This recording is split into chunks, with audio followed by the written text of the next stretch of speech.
अस्सलाम वालेकुम नाजरीन, उम्मीद है आप खैरियत से होंगे। हम 4 इश्यूज़ पर बात करेंगे। चीनी सफ़ीर ने बयान क्यों दिया? क्या चाइना पाकिस्तान से नाराज़ है? लंदन में काजी फायज़ ईसा के साथ होने वाले वाक़े के बाद पाकिस्तानी हाई कमिश्नर ज़ेर एताब। इमरान खान के साथ मीडिया टॉक पर पाबंदी किसने लगाई? और इमरान खान बारे अमरीकी एयरपोर्ट पर सवाल पूछने वाले सहाफ़ियों से सवाल पूछने वाले इमिग्रेशन अफीसर कौन? तो ये हमारे आज के 4 टॉपिक हैं। और आपको रिमाइंडर है कि अगर आपने अभी तक चैनल सब्सक्राइब नहीं किया तो हमारी एमनेस्टी स्कीम दोबारा लॉन्च हुए 2 दिन हो गए हैं। जल्दी जल्दी इससे फ़ायदा उठाएं, किसी टाइम भी बंद हो सकती है। और टली ऑन कर लें, और अगर आपको प्रोग्राम अच्छा लगे तो आप दूसरे लोगों के साथ शेयर कर सकते हैं। तो नाजरीन, मेरा ख्याल है कि इमरान खान से बात शुरू करेंगे और फिर जो बाकी 2 इश्यूज़ हैं हम उन पर आ जाएंगे।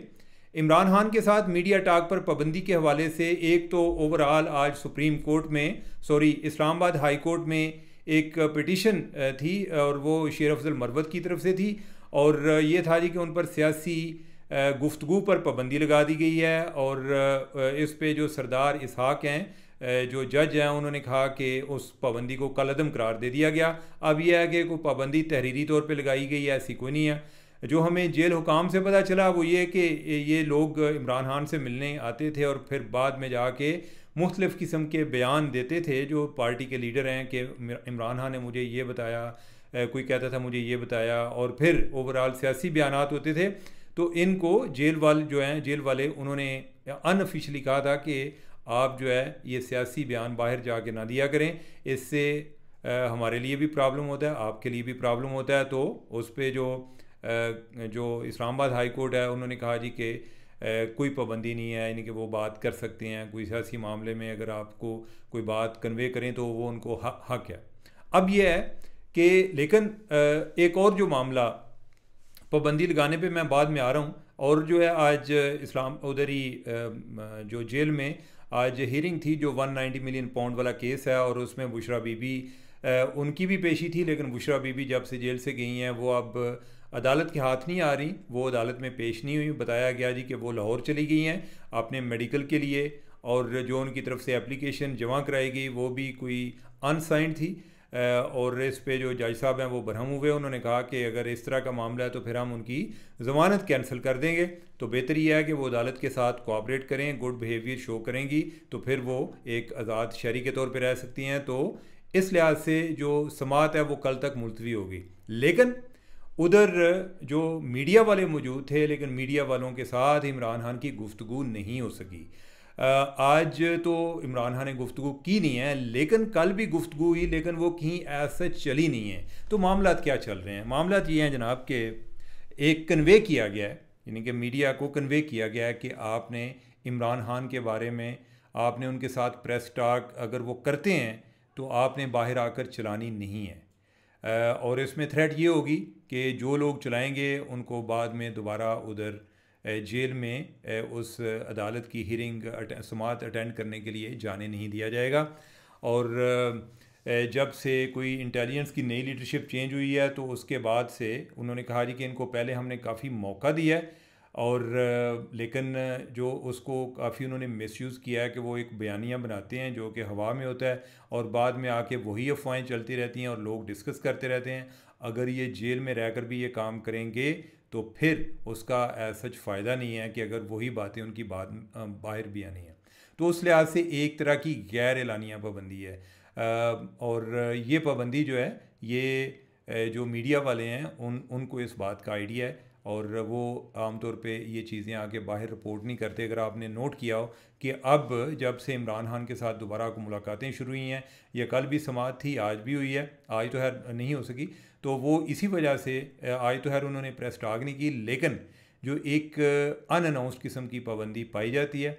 और इस हवाले से कोई ये आर्डर हैं कि कोई उनसे कोई जो टिकर वगैरह है वो भी जो लोग उधर जाते हैं जो जर्नलिस्ट, उनकी तरफ से वो नहीं जाना चाहिए। तो जिस तरह बुशरा बीबी जो हैं वो अगर गुड बिहेवियर शो करेंगी तो वो जेल से बाहर रह सकती हैं। इसी तरह अगर जर्नलिस्ट जो हैं वो गुड बिहेवियर शो करेंगे तो वो जेल में जा सकते हैं। अदरवाइज़ जो है उनको उधर किसी न किसी तरीके से उनके लिए मसाइल पैदा होंगे। इसी तरह के जिस तरह पहले भी उनके साथ कोई प्रॉब्लम चलता आया था और अब भी कोई उनके साथ मसला दोबारा से पैदा हो सकता है। तो ये सूरत हाल है। मैंने आपको पहले भी बताया था कि जो नई एक ISI की लीडरशिप आई है तो उसके बाद से कोई तब्दीलियां हमें नज़र आना शुरू हुई हैं। पहले कोई इस हवाले से इन्हीं के जो कोई स्ट्रेटजिस्ट हैं उनका ये ख्याल था कि इमरान खान जो हैं उनको बोलने की एक खुली छूट दी जाए, क्योंकि वो जितना ज़्यादा बोलेंगे वो अपने लिए कोई ना कोई प्रॉब्लम क्रिएट करेंगे। लेकिन मुझे लगता है कि उन्हें बाद में एहसास हुआ कि इमरान खान ने अपने लिए तो कोई प्रॉब्लम इतना क्रिएट नहीं किया, लेकिन उनके लिए काफ़ी मसाइल पैदा किए और लिहाजा अब जो है उनकी पॉलिसी में एक तब्दीली आ गई है और ये तब्दीली हम देख भी रहे हैं कि वो चीज़ें एज सच किसी जगह पर कोई रिपोर्ट नहीं हो रही।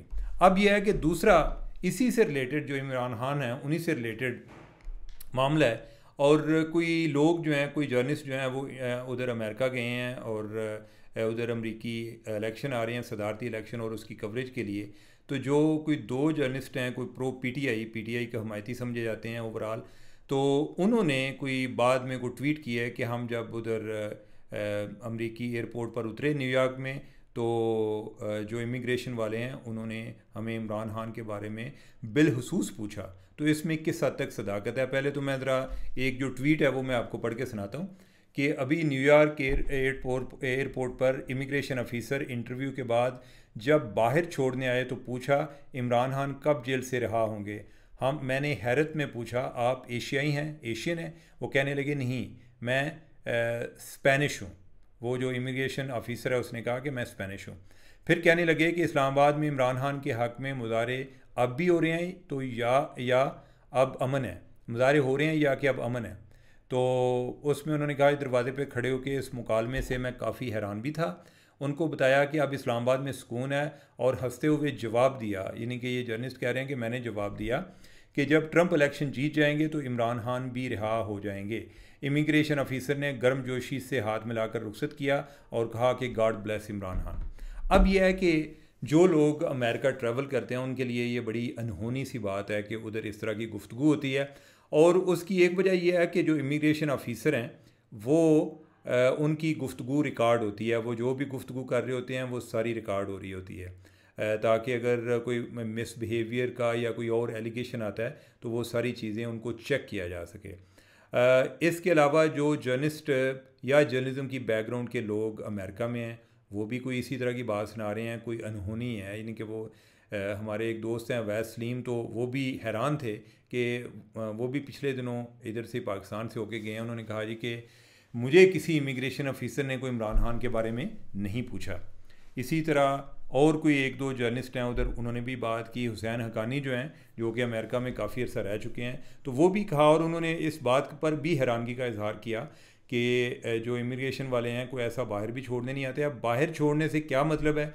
मेरा ख्याल है कि ये जो बात कर रहे हैं बाहर छोड़ने की वो यही है कि जिस कमरे में इनको लेकर गए थे शायद उधर से कोई बाहर छोड़ने आया हो। आम तौर पे वैसे उधर से भी कोई बाहर छोड़ने आता नहीं है कि एक एक बंदे को अलहदा से, मे बी यानी कि ये हो जी कि वो जब एक बंदा उसको चेक कर लेते हैं कि हमारे जो माशाल्लाह स्पेशल स्क्रीनिंग में भी लोग चले जाते हैं कि जिनकी फर्दर आइडेंटिटी या स्क्रूटनी रिक्वायर्ड होती है, तो ऐसे उधर लोग उन्होंने आंदे ने कि तुसी ज़रा साइड पे हो जाओ, तो उनको चेक भी करते हैं। तो ऐन मुमकिन है कि वो एक को छोड़ने आए और दूसरे को लेने आए कि भाई तू आगे आ जा, इस तरह का शायद मसला हुआ हो।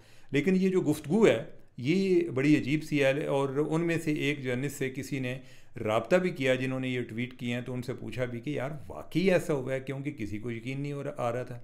तो उसने कहा जी हाँ मेरे साथ तो हुआ है।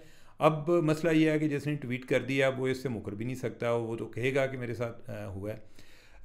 अब इसमें कितनी सदाकत हो सकती है मैं सिर्फ स्पेकुलेट कर रहा हूँ कि मुझे नहीं आइडिया कि ये वाक़या दुरुस्त है या गलत है।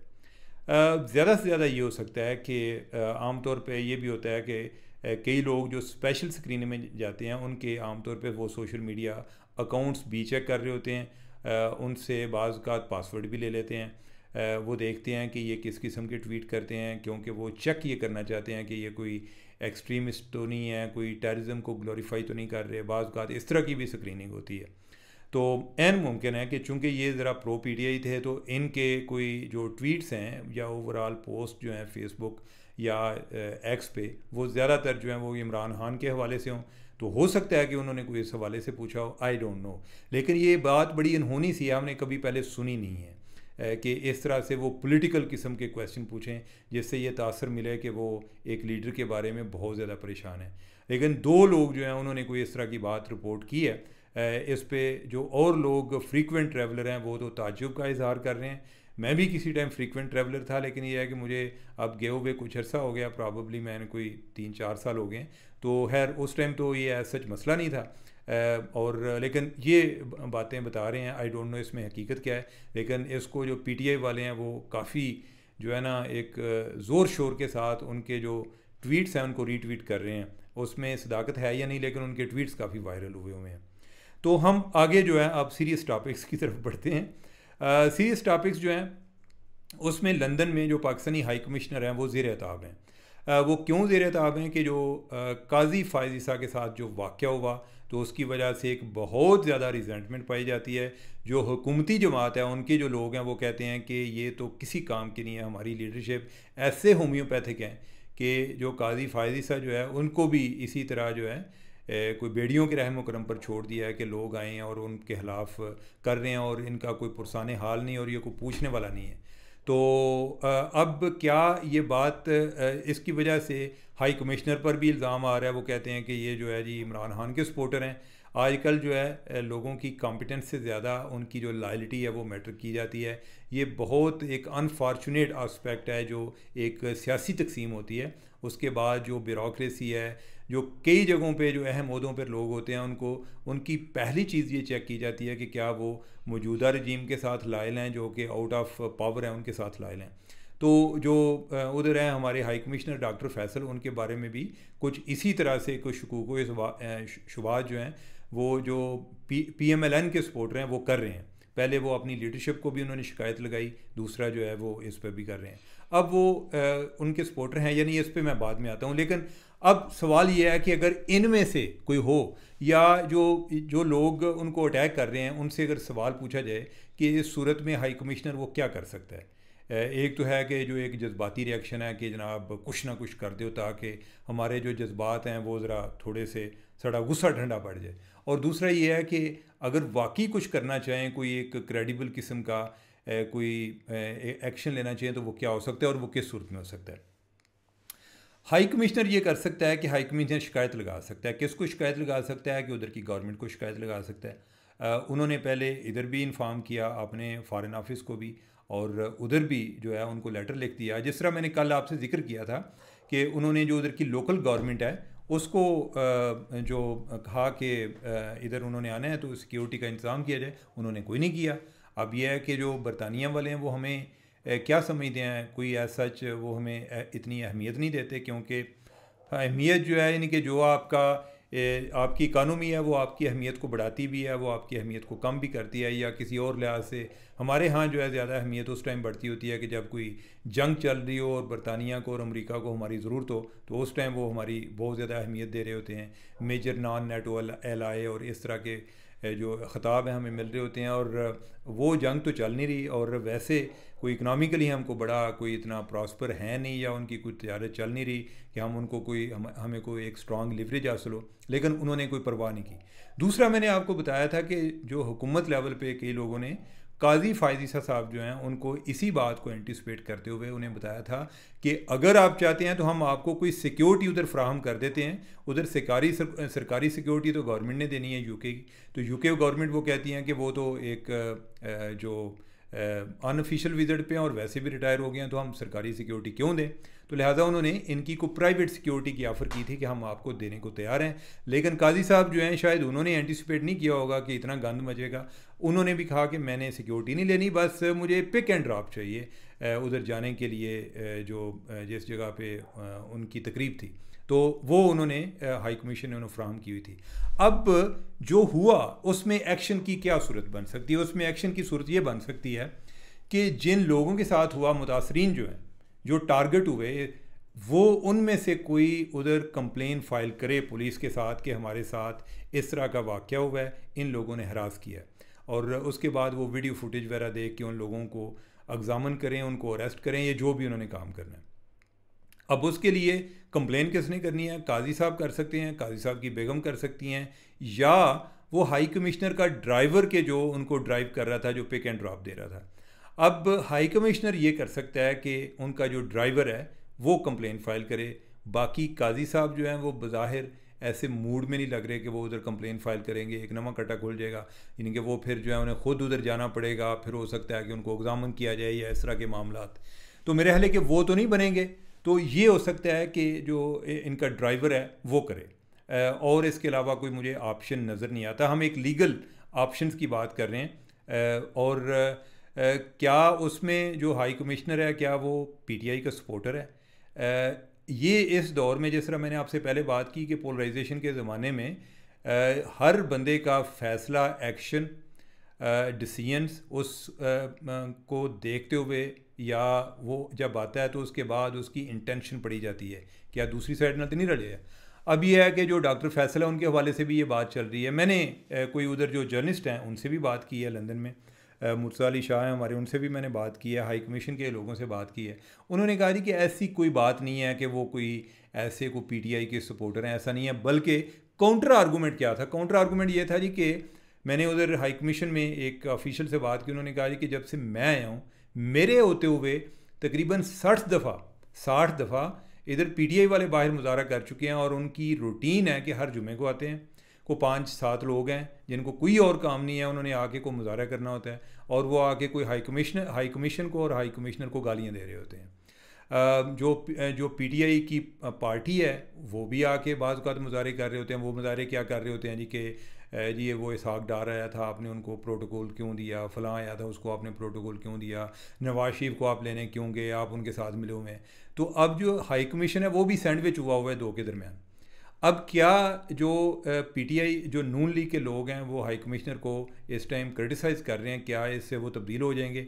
बादी नज़र में मुझे ऐसा लग नहीं रहा। अगर उनका टेन्योर कंप्लीट नहीं हुआ तो मुझे नहीं लग रहा कि उनको चेंज किया जाएगा, क्योंकि जो लीडरशिप है, यानी कि जो पीएमएलएन की लीडरशिप है, उस लेवल पर उनको पता है कि वो कोई इतना प्रॉब्लम नहीं कर रहे। जो मसला है वो सिस्टम में है या कोई पीटीआई के साथ है कि वो जिस तरीके से करती है। तो लिहाजा ये नहीं है कि वो पीटीआई वाले उनसे बड़े खुश हैं और नून लीग वाले नाराज़ हैं। नून लीग वाले तो जो है इन्होंने तो अभी किया कि सोशल मीडिया पे जो पीटीआई वाले हैं वो तो मुसलसल उनके खिलाफ लगे हुए हैं, और हर जुम्मे को बिला नागा वो आके तो उधर जो है वो मुजाहरे बरा रिकॉर्ड करा रहे होते हैं। तो ये है जो ओवरऑल सूरत हाल है। अब हम अपने आखिरी टॉपिक की तरफ बढ़ते हैं, और हमारा आखिरी टॉपिक है चीनी सफ़ीर के बारे में। चीनी सफ़ीर जो है उन्होंने परसों इधर कोई पाक चाइना इंस्टीट्यूट में गालबन ख़िताब करते हुए उन्होंने जो सिक्योरिटी खदशात हैं उनका जिक्र किया कि पाकिस्तान में जो चीनी बशिंदे हैं उनको कितने ख़तरात लाहक हैं। और ये चीज़ जो है वो बहुत ज़्यादा एक डिस्कस हुई और बहुत ज़्यादा फील की गई। पहले सोशल मीडिया पे बड़ी डिस्कस हुई कि चाइना और पाकिस्तान के रिलेशन में दरार पड़ गई है, और बाद में उसको जो फार्मलाइज़ किया, यानी कि इस तासर को जो मज़ीद इसमें मजबूती आई, वो जो हमारी दफ्तर खारजा की तर्जुमान है उन्होंने भी बात की। उन्होंने कहा कि चीनी सफ़ीर के इस बयान से हमें हैरानगी हुई है। ये जो हमारी तरफ से ये पहली दफ़ा एक चाइनीज़ एम्बेसडर जो हैं उनके बारे में इस तरह की बात सुनने में आई है। उन्होंने कहा कि जब ये मामलात जो हैं, जब चीनी वज़ीर-ए-आज़म आए थे, सिक्योरिटी के हवाले से जो मामलात हैं उधर भी डिस्कस हो चुके थे, तो इनको बात करने की क्या ज़रूरत थी, या पहले भी जब हम गए थे चाइना में तो उधर भी डिस्कस हुए थे, तो इनको बात करने की क्या ज़रूरत थी। अब बैकग्राउंड क्या है नाज़रीन, ये हमारे यहाँ ये तासर है कि ये बात जो है एक सरकारी सतह से चीन से पहली दफ़ा आई, ऐसा नहीं हुआ। हाँ, ये कह सकते हैं कि जो एक उनका जो एक ओहदेदार है उसने किसी जगह पे ख़िताब करते हुए पहली दफ़ा बात की है। इससे पहले इवन जब जो प्राइम मिनिस्टर हैं जो शहबाज शरीफ साहब, ये जब जुलाई में चाइना गए थे तो उसके बाद जो उन्होंने प्रेस स्टेटमेंट जारी हुई थी तो उसमें भी जिक्र था, और उधर जो प्रेसिडेंट शी से उनकी मुलाकात हुई थी उसके बाद जो हुई थी तो उसमें जिक्र था कि उन्होंने सिक्योरिटी के हवाले से अपने खदशात का इजहार किया है। अब जो चाइनीज़ प्राइम मिनिस्टर इधर आया था तो उसमें भी जिक्र था। पहले भी एक और कोई चाइनीज़ डेलीगेशन आया था, उन्होंने भी जो किया था, उसके बाद कोई इस तरह का कोई प्रेस नोट था तो उसमें ज़िक्र था। तो लिहाजा ये ज़िक्र मुसलसल आ रहा है। इस दफ़ा ज़रा फ़र्क जो आया है उसमें यह है कि पहले हम जो है उनकी तरफ से जो ऑफिशियल हैंड आउट आते थे, ऑफिशियल हैंड आउट भी एक सरकारी पॉलिसी या उनकी तरफ से एक सरकारी बयान है। इस दफ़ा जो एक सरकारी एहलकार है और जो उधर का जो एक टॉप डिप्लोमेट है पाकिस्तान में, उनकी तरफ से जब बात आई तो हमें ज़्यादा महसूस हुई। अब यह है कि जो चाइना के कंसर्न है वो किस हद तक जेन्युइन है। क्या अगर हमारे लोग किसी जगह पर हों और उनके साथ प्रॉब्लम हो तो क्या हम फील करेंगे या नहीं करेंगे। चाइनीज़ जो है अब काफ़ी चाइनीज़ जो है उनकी किलिंग हो चुकी है। ख़ास तौर पे ये जो दासू टाइम और ये जो बादशाह पे जो किलिंग हुई तो उसके बाद उन्होंने ज़्यादा बोलना शुरू किया है। तो ये वाक़यात तो काफ़ी हो चुके हैं। अब अगर तवातर के साथ वाक़यात हों, फिर जो उधर चाइनीज़ कौंसलेट पर अटैक हुआ, सुइसाइड अटैक हुआ, बाद में भी अभी रिसेंटली भी हुआ एक, तो उसमें अगर हो रहे हों तो क्या हमें या तो ना कि हमने अपने रवैये में कोई बेहतरी पैदा की हो, वो है नहीं है। इसका मतलब है कि या हमसे टेररिज्म कंट्रोल नहीं हो रही। जो आर्गूमेंट आता है वो दो तरह का आता है कि जो चाइनीज़ सिक्योरिटी है वो भी डिवाइडेड है, यानी कि जो चाइनीज़ की सिक्योरिटी है पाकिस्तान में वो भी डिवाइडेड है दो हिस्सों में। एक है कि जो सी पैक के जो प्रोजेक्ट्स हैं उनको फ़ौज देख रही है, मतलब ये है कि सिक्योरिटी फ़ौज फराहम कर रही है। उस साइड पे कोई इस तरह का वाक़या नहीं हुआ। जो बाकी है उसमें जो पैरामिलिट्री फोर्सेस हैं या पुलिस वाले हैं वो कर रहे हैं, उधर जो हैं वो वाक़यात हुए हैं। अब जब चाइना देखता है, चाइना ये तकसीम नहीं कर सकता कि किधर जो है फ़ौज वाले हमें सिक्योरिटी दे रहे हैं, किधर जो है वो पुलिस वाले दे रहे हैं। उनके लिए तो ये है कि सारी फ़ौज को कर दें। मसला ये है कि उनके लिए प्रोटेक्शन ज़्यादा इंपॉर्टेंट है।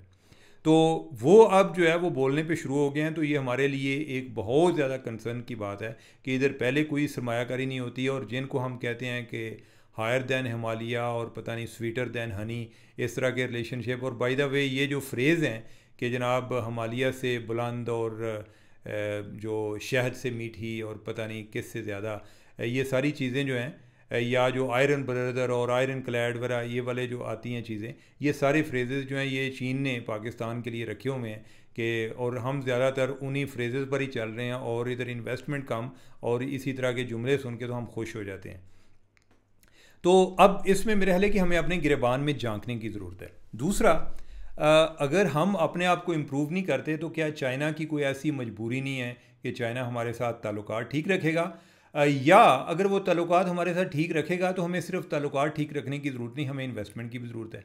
उनके जो ज़्यादा ताल्लुकात हैं, जो ट्रेड है वो इंडिया के साथ है। आपको पता है कि इंडिया के साथ उनकी कितनी ट्रेड है? 122 अरब डॉलर की उनकी ट्रेड है, ठीक है। और हमारे साथ कितनी है? कोई तकरीबन 22 अरब डॉलर की।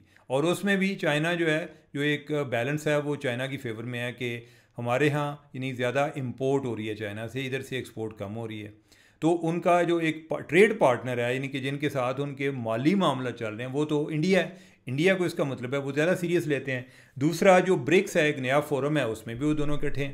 तो जो चाइना को आने वाले टाइम पे उनकी ज़रूरत है, इंडिया को वो कोशिश करेगा कि किसी तरीके से विन ओवर करे और अमेरिका को आइसोलेट करे कि अब जो ब्लॉक बनने जा रहा है और उसमें जो एक balance of power internationally change हो रहा है, उसमें जो रशिया के साथ इंडिया के पहले ताल्लुकात ठीक है। इंडिया जो है हमारी तरह इसी तरह कोई एक टट्टू नहीं बन जाता जी कि बस एक के साथ लगे हैं तो उसी के साथ लगे हैं। वो उन्होंने शुरू से अपनी एक जो है ना एक नॉन अलाइनमेंट किस्म की जो है एक गैर जानबदाराना खारजा पॉलिसी रखी हुई है कि जिसमें हर एक के साथ, जो यजीद के साथ भी मुरासम है, हुसैन के साथ भी मुरासम है, इस तरह यानी मतलब ये है कि यानी कि उन्होंने सब के साथ जो हैं वो अपने ताल्लुकात रखे हुए हैं। तो उसमें यानी कि उनके अमेरिका के साथ भी ताल्लुकात हैं और जो बाकी लोग हैं उनके साथ भी उन्होंने ताल्लुकात रखे हुए हैं। तो अब ये है कि उनके जो ताल्लुकात हैं वो मज़ीद बढ़ते जा रहे हैं। और इवन एक और जो चीज़ है आप लोगों के लिए जानने के लिए बड़ी इम्पॉर्टेंट है, हमारे कुछ बड़े अहम लेवल पे जो कोई अहलकार हैं वो कुछ साल पहले जब चाइना गए थे तो उधर जो चाइनीज़ सदर है उसने भी बात की थी, चीनी सदर ने, उसने कहा था जी कि हम तो एक पाकिस्तान के साथ अपना ताल्लुक़ समझते हैं लेकिन हमारी जो नई नस्ल है वो इंडिया के साथ अपने आप को ज़्यादा एक लिंक्ड समझती है। उसकी वजह यह है कि वो इंडियन मूवीज़ देखते हैं। हमारे यहाँ जो है दिखाने के लिए कुछ भी नहीं है सिवाय कि हम हाथ दिखाते हैं कि जनाब यानी कि माई बाप साढ़े नू देखो। तो हमारे पास जो है यानी कि कोई ऐसा है नहीं, यानी कि हम उस लेवल पर जो है ना हम कल्चरली कोई एक सॉफ्ट पावर बने हैं। हमारे और कई इश्यूज़ हैं कि जो ना फिल्म बना सकते हैं ना कुछ बना सकते हैं। तो जो उनकी नई नस्ल है वो उनके साथ ज़्यादा ताल्लुकात, और अगर बिज़नेस रिलेशन भी उनके साथ ज़्यादा अच्छे होते जाएँ तो वो हमारे लिए इसमें कोई अच्छी खबर नहीं है सिवाय इसके कि अगर कोई चाइना इंडिया के साथ करीब हो जाए तो जो है अमेरिका है वो फिर हमें लगे कि दरमियान में पाकिस्तान को किसी तरह इस्तेमाल करें।